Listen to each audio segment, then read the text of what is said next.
પ્રિયંકા, સૌથી પહેલા તો મને એમ કહો કે તમારું પ્રોફેશન શું છે અને એમાં ડેટા કેવી રીતે કામ લાગે છે તમને? હાય મેમ, અમારું પ્રોફેશન છે choreographer, anchor and event planner, અને data is like life for me. Data વગર હવે એમ કે day to day life is not possible at all. અને આ પ્રોફેશન લાઈક મી, બીકોઝ કેવું છે કે હવે અમારે કઈ નવું રિસર્ચ કરવું હોય, નવા સોંગ જે ટ્રેન્ડિંગ છે જે ડાઉનલોડ કરવા હોય, જેમ કે અત્યારે કરન્ટલી રીલ્સ નો ટાઈમ ચાલી રહ્યો છે, વી હેવ ટુ અપલોડ આ રીલ્સ ઓલ્સો, એના માટે એડિટિંગ કરવું પડે છે, શૂટ કરવું મળે છે. So I think data is everything for us. 100%. અને જો તમને હું એમ પૂછું કે તમારી લાઈફમાં સુપર હીરો કોણ, તો એનો જવાબ શું હોય અને કેમ, એ પણ કહેવાનું છે. Okay. So if I talk about my profession, so I think I would say Saroj Khan is my superhero, because she is my idol, and એમને જોઈને જ maybe મેં જે લાઈફમાં ડિસિઝન લીધું છે that I want to be a profession, maybe it's all because of her. The grace that she has and the talent she has, I think it's wonderful. Alright. I'm sure કે તમે આખા દિવસ દરમિયાન data use કરતા હશો તમારા ફોનમાં. તો ડેટા કેટલો ઇમ્પોર્ટન્ટ તમારા માટે અને ડેટા ક્યાંય તમે યુઝ કરતા હોશો? Okay, as I said, ma'am, કે ડેટા તો અત્યારે એમ કહેવાય ને કે necessary, maybe it's called as a food અત્યારે અત્યારના ટાઈમમાં, રાઈટ? તો it is just like that. હવે જે મેં પ્રોફેશનની વાત હું કરું તો મેમ, જેમ કે મેં કીધું મારા એન્ટરટેનમેન્ટ માટે તો બહુ જ ડેટા યુઝ થાય છે, કે અપકમિંગ શોઝ કોઈ આવતા હોય, કે અપકમિંગ કોઈ નવા સોંગ્સ છે, નવા કોઈ વિડીયોઝ છે, નવા કોઈ સ્ટેપ્સ છે, એને મારે જોવા માટે, રિસર્ચ કરવા માટે બેઝિકલી મારે ડેટા યુઝ થતો હોય છે. પછી રીલ્સ, એઝ આઈ સેડ, એ બનાવવા માટે એનું એડિટિંગ એપ્સ મારે બધી ડાઉનલોડ કરવી પડે છે ટુ એડિટ ધોઝ વિડીયોઝ. તો એના માટે બહુ ઇમ્પોર્ટન્ટ છે. ઇવન સોંગ એડિટિંગ, બીકોઝ સંગીત જેમ છે એના માટે આઈ have two club those songs and merge it. તો એના માટે પણ મારે ડેટાનો યુઝ થતો હોય છે. એટલે I think it's everywhere. I think it is needed અત્યારે, right? And apart from that, you use it for the entertainment purpose, like shopping. For girls, shopping is the best thing. We go for shopping online. પછી binge watching અત્યારે તો I think એ પણ એના વગર પણ ચાલે એવું નથી. So that is also very important. So બહુ જ બધા વેઝમાં અત્યારે ડેટા યુઝ થઈ રહ્યો છે. And for us to save that data is very very important too, because એવું થાય છે કે by the end of the day we are in short of data.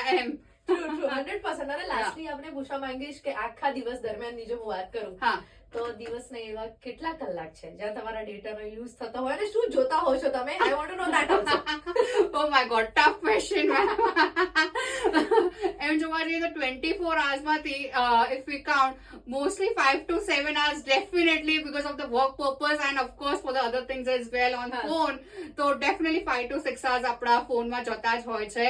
અને yes, as I told you, binge watching most important thing હવે થઈ ગયું છે લાઈફમાં, કે એના વગર તો બીકોઝ તમે બહાર જાઓ, ફ્રેન્ડ સાથે વાત કરો, if you go out, you meet, આજે શું જોયું તમે, આજે શું જોયું, વિચ નવી series have you seen, you know, that way. So of course that is so important. But apart from that, work, as I've told you, કે બહુ જ બધા મેમ અત્યારે સોંગ્સ અને બધું, બીકોઝ વેડિંગ સિઝન ચાલી રહી છે, you have lot many events to do, choreography કરવી પડે છે, તો દરેકના અલગ અલગ રિક્વાયરમેન્ટ્સ હોય, દરેકના અલગ અલગ સોંગ્સ હોય છે, તો એના અકોર્ડિંગ બધાના સોંગ્સ તમારે ડાઉનલોડ કરવાના, એને એડિટ કરવાના. સો આઈ થિંક એના માટે પણ ડેટા ઇઝ ઇમ્પોર્ટન્ટ, એટલે એનો વર્ક પર્પઝ માટે પણ જોઈએ છે. અને apart from that ma'am, knowledge, like નવી નવી ઇમ્પોર્ટન્ટ થિંગ્સ જે અત્યારે આવી રહી છે, knowledge. Also because I have international clients as well, because my online teaching ma'am ચાલે છે, but I have clients from Dubai, US, UK, Canada, Australia. So મારે એ લોકોને ઓનલાઈન ટીચિંગ પણ કરાવવાનું હોય છે, તો એના માટે પણ મેમ ડેટા બહુ જ ઇમ્પોર્ટન્ટ હોય છે, બીકોઝ ઘણા જગ્યાએ એવું હોય છે કે મેમ ઓનલાઈન ઇશ્યુ ક્યારેક આવતા હોય છે, જેમ કે દુબઈ છે તો મારે એમાં વોટ્સઅપ કે ઝૂમ મીટિંગ નથી ચાલતી ma'am, because of the sound problem. So I have to download Botim for that. Because દુબઈમાં બોટમ જ ચાલે છે, it's just like WhatsApp. Right. તો એના માટે બી મેમ મારે બધું કરવું પડતું હોય છે, ને એના માટે પણ ડેટા જોઈએ. ક્યારેક ટેકનિકલ, ક્યારેક કોઈને વાઈફાઈ નો ઇશ્યુ આવે છે, ક્યારેક ઘણી વખત કે નેટવર્ક ઇશ્યુ આવે છે, તો ડેટા તો ma'am it is very very important, કે સામેવાળા માટે પણ ને આપણા માટે, because it is a continuous thing જે મારે કરાવવાનું જ હોય છે, તો વેરી મચ ઇમ્પોર્ટન્ટ એમ. રાઈટ. અને જો તમને એમ કહું કે તમારી પાસેથી એક દિવસ માટે ડેટા લઈ લેવામાં આવે છે અથવા ડેટા બંધ કરી દેવામાં આવે, oh my god, I can't even imagine my life without that now. શું થાય, કેવી ફીલિંગ્સ હોય? જસ્ટ લાઈક મેમ આપણે જે પૈસો કા પેડ જે કર્યું હતું, પૈસો કા વેટ જ્યારે ફોન વગર જે રહ્યા હતા baby, life that is what you call life. Big boss જે આપણે કહેતા તે વખતે કે બિગ બોસ જેવી જે ફિલિંગ આવતી હતી, એટલે હા ઓફકોર્સ એવી ફિલિંગ આવશે કે, but currently I think data is very very important in day to day life ma'am.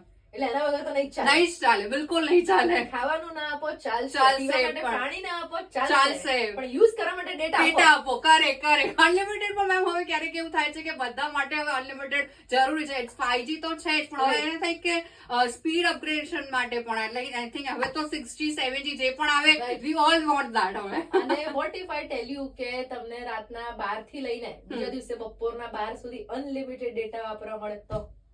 Oh wow, ma'am. Amazing. મારા મોસ્ટ ઓફ ધ કામ આઈ થિંક સોર્ટ થઈ જશે તો લાઈફ ના. ક્યા વાત હે. Thank you so much for your time. Thank you so much કે તમે માય પ્લેઝર.